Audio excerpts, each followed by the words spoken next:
A Sauber teve um empate, 15-15. Aí a ponderação de que o Gabriel não corre, não disputa a classificação do GP de São Paulo, mas também por um acidente que ele sofreu. Então, assim, eu particularmente fico aqui no empate. O que eu acho um bom resultado. Um pouco frustrante na medida em que a temporada europeia do Gabriel deu uma vantagem para ele que ele perdeu nessas últimas etapas todas. Teve um dado momento que a gente já fazia o cálculo para cravar que ele teria superado o Hülkenberg no duelo direto de classificações. Mas assim, 15-15 no total da temporada, e se você desconta as sprints, 12-12. Então, realmente houve um equilíbrio. O Gabriel muito bem naquele miolo intermediário europeu da temporada, e o Hülkenberg também experiente, enfim, um bom classificador, sempre teve um histórico de velocidade, conseguindo aí fazer essa retomada. Que dizer desse placar, hein? Equilíbrio ao máximo. E que mostra realmente que a diferença para o Gabriel foram as pistas que ele não conhecia. O Gabriel perdeu para o Hülkenberg, na grande maioria, pistas que ele nunca tinha corrido. Ou, por exemplo, a estreia dele na Fórmula 1. Então, ó, vamos pegar aqui quais classificações cada um ficou à frente. Austrália deu Hulk, sprint da China deu Hulk, aí a gente tem uma sequência do Gabriel. Desculpa, o Gabriel crava o Hulk nas duas primeiras. Austrália, que ele já tinha corrido, e a sprint da China. Eu inverti aqui. Aí o Hulk faz China, Japão, Bahrein, Arábia Saudita e sprint de Miami. O Gabriel volta GP de Miami e Imola. O Hulk bate em Mônaco. O Gabriel leva melhor na Espanha. O Hulk leva melhor no Canadá. E aí a gente tem uma sequência. Áustria, Silverstone, sprint da Bélgica, Hungria, Holanda, Itália, Azerbaijão, 8 consecutivas que o Gabriel bate o Hülkenberg. E aí vem a sequência que o Gabriel nunca tinha corrido e que o Hulk se dá melhor. Singapura, sprint dos Estados Unidos, México, sprint do Brasil, Las Vegas, Qatar, o Gabriel retoma, tem a dianteira no quali da sprint, o Hulk no quali da corrida do Qatar e agora o Gabriel ganha. Então, assim, 15-15, eu pessoalmente, numa disputa que a gente fala head to head, que é uma disputa direta, eu desconsidero o caso do Brasil, da corrida do GP do Brasil, porque o Gabriel não participou. Então, aí eu daria uma leve vantagem para o Gabriel, mas é uma questão técnica, uma tecnicalidade, de que ali, a classificação de sábado do GP de São Paulo não teve uma disputa direta. Mas, de qualquer forma, analisando, cara, é ótimo. O Hülkenberg é um dos pilotos mais experientes do grid. Ele está completando 250 corridas esse fim de semana. O Gabriel está completando 24.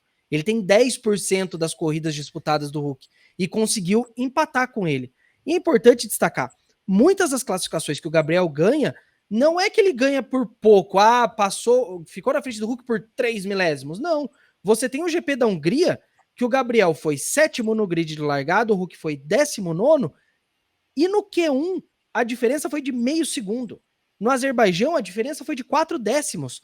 Na Áustria, quase meio segundo também. Então o Gabriel tem vitórias em cima do Hülkenberg, que são vitórias massivas, muito grandes, que é impressionante para um rookie. Se você analisa assim de maneira mais aprofundada, as discrepâncias de quando o Gabriel bateu o Hülkenberg, elas são maiores do que as discrepâncias de quando o Hülkenberg bateu o Bortoleto. Sim. Mas eu acho assim, volto a dizer, tem uma certa frustração por ele ter aberto aquela vantagem, mas eu assinaria aí um empate de head-to-head classificação entre Hülkenberg e Bortoleto antes da temporada. Acho que foi uma boa temporada nesse front do Gabriel. E derrotas em pistas justas, com pistas que ele nunca Exatamente. tinha corrido antes, salvo poucas exceções. Mônaco, que é uma caixinha de surpresas. Muita gente fala assim, mas Interlagos. Interlagos ele só tinha corrido de Stock Car 4 anos atrás, um carro completamente diferente.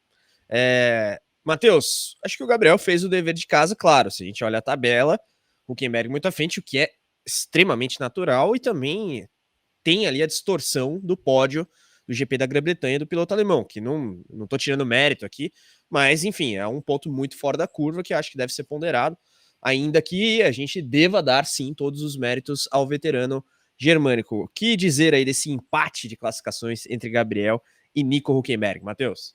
Carlão, eu acho que um ponto importante que a gente tem que analisar é que quando o Gui citou uma sequência do Hülkenberg, essa sequência ela veio no primeiro semestre, onde o Gabriel estava se adaptando ao carro, onde o Gabriel estava aprendendo, a curva de aprendizado dele ainda estava começando, então Para mim, eu acho que o 15-15 é muito mais forte para o lado do Gabriel do que olhar somente o número.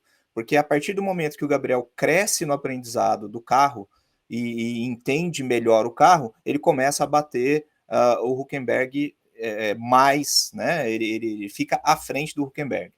Então, eu acho que eu divido sempre assim, o primeiro semestre de um estreante, você tem que ter uma certa ressalva disso, porque ele está aprendendo pista, ele está aprendendo carro, ele está aprendendo a gerenciar os pneus, que é completamente diferente da Fórmula 2.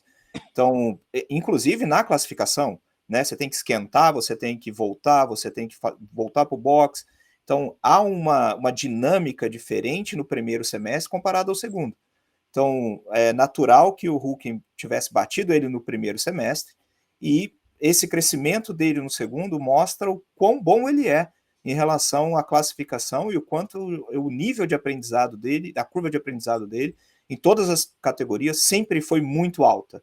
Então, ele vem para o ano que vem bem forte em relação ao companheiro de equipe, e eu acho que é 15-15, mas ainda acho que ele venceu pela questão do aprendizado. Esse é o meu ponto em relação ao head-to-head dele. Eu acho que são ponderações que devem ser feitas e, assim, nada muda o resultado, mas eu acho que a gente também tem que se desprender de uma análise meramente fria dos números. Sim. Existe o contexto e é justamente isso que a gente tenta trazer aqui nos nossos debates. Galera, comentem aqui sobre o que esperar da corrida do Gabriel e também análise dessa primeira temporada dele na Fórmula 1. Claro, se encerra amanhã, esperamos que com um resultado que coloque-o à frente do Pierre Gasly na tabela de classificação, mas de qualquer maneira eu acho que o ano dele tá aí com um saldo claramente positivo, independentemente do que acontecer amanhã, né? Sim, tá, é um saldo positivo, porque vamos lembrar, quando a gente anunciou o Gabriel ano passado, eu lembro que eu e o Eric fizemos o vídeo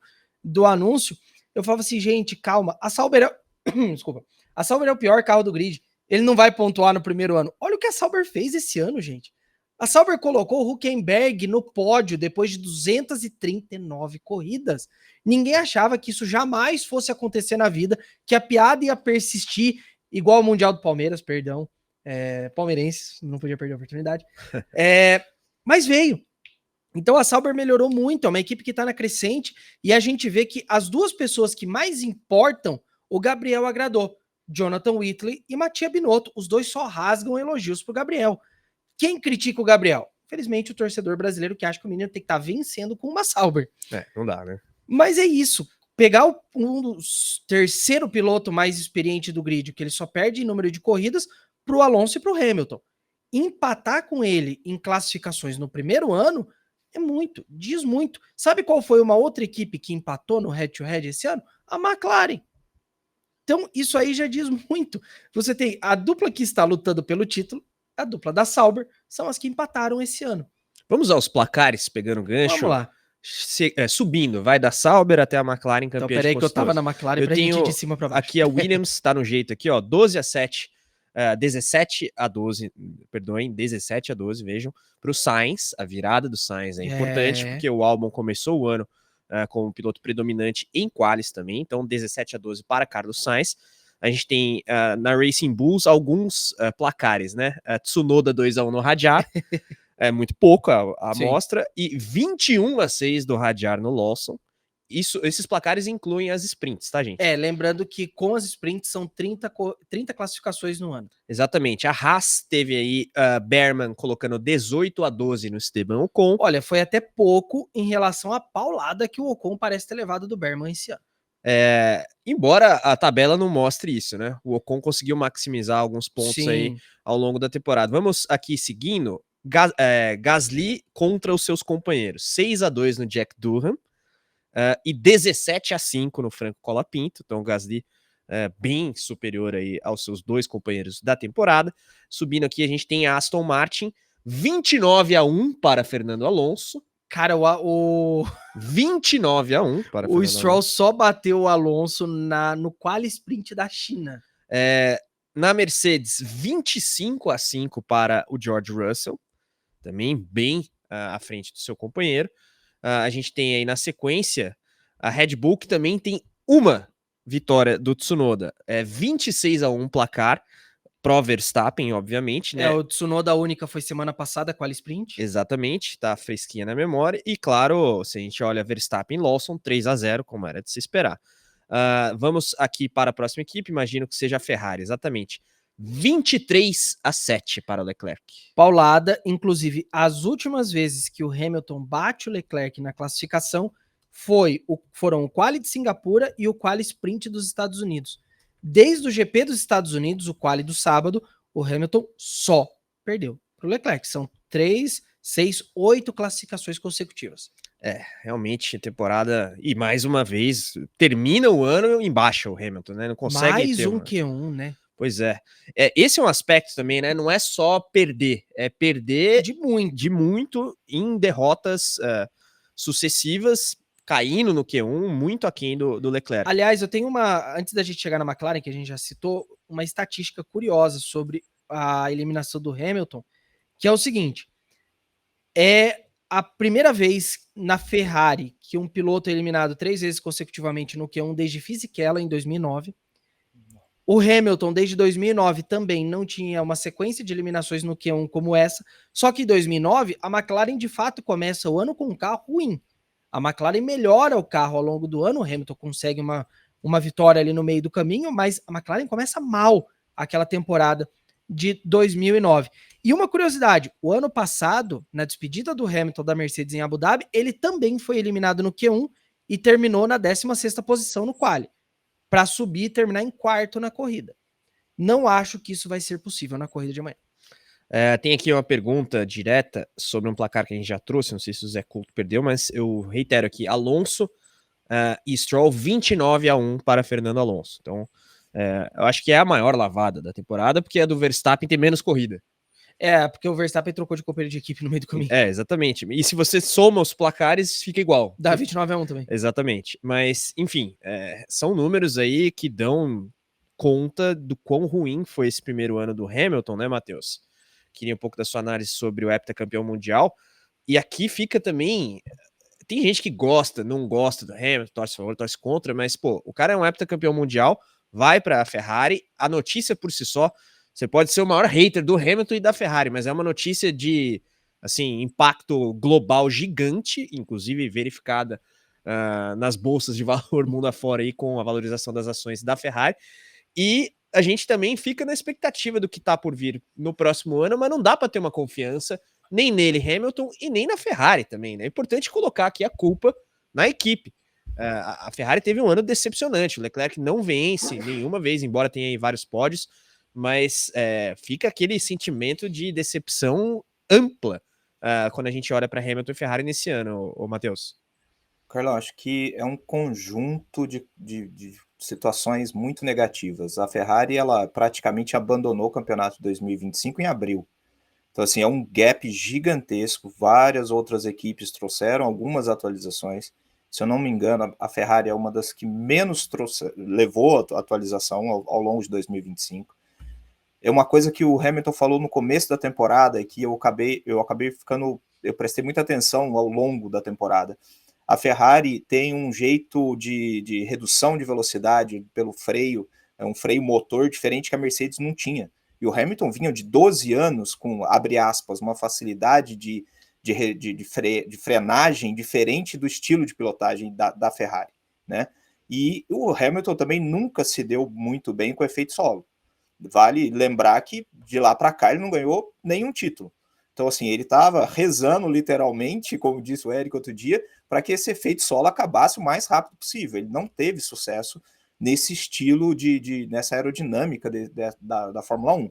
Então, e aí você ainda entra numa equipe onde o Leclerc está lá há muito tempo, muito adaptado, é o menino dos olhos da Ferrari, então, assim, você tem ali uma equipe muito sentimental, também vou colocar entre aspas, mas uma equipe muito frágil em qualquer coisa que aconteça. A Ferrari é um time de futebol na Itália, é um segundo país lá dentro, então eu não sei se o Hamilton tinha essa noção de fato do que é ser um piloto da Ferrari. Essa pressão externa e essa pressão até interna não fez muito bem para ele. Ele não acho que ele estava tão preparado quanto ele achava que estaria.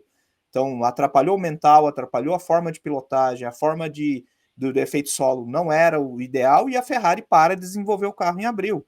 Então, foi um combo de fracasso ali que não tinha como ter outro resultado, né? Vamos esperar o que vai ser 2026. Para ter parado em abril, deve vir com tudo para 2026. Assim espera os ferraristas, né? Fique ligado porque a Mint trouxe novamente a promoção do cashback. Você que ainda não investiu na Mint, basta você investir a partir de R$150 em qualquer criptoativo e a Mint te devolve R$50 em Bitcoin. É isso aí, você investe a primeira vez, utiliza o cupom MOTOR50 na hora que você estiver fazendo o seu cadastro ali com os seus dados e investe R$150 em criptomoedas. Assim que você fizer esse investimento, até o 5º dia útil do mês seguinte você vai receber os R$50 em Bitcoin. É isso aí, Mint, a plataforma cripto do BTG Pactual. Posso retirar os meus investimentos a qualquer momento? Existe prazo para liquidar os investimentos se eu precisar dos valores de volta? Na Mint não existe prazo para resgatar ou liquidar os seus investimentos. Você pode comprar e vender 24 horas por dia, 7 dias por semana, e isso permite montar ou desfazer posições em poucos segundos. Não existe nenhuma modalidade de negociação ou produto de investimento que te obrigue a manter uma posição por mais tempo do que você gostaria na Mint.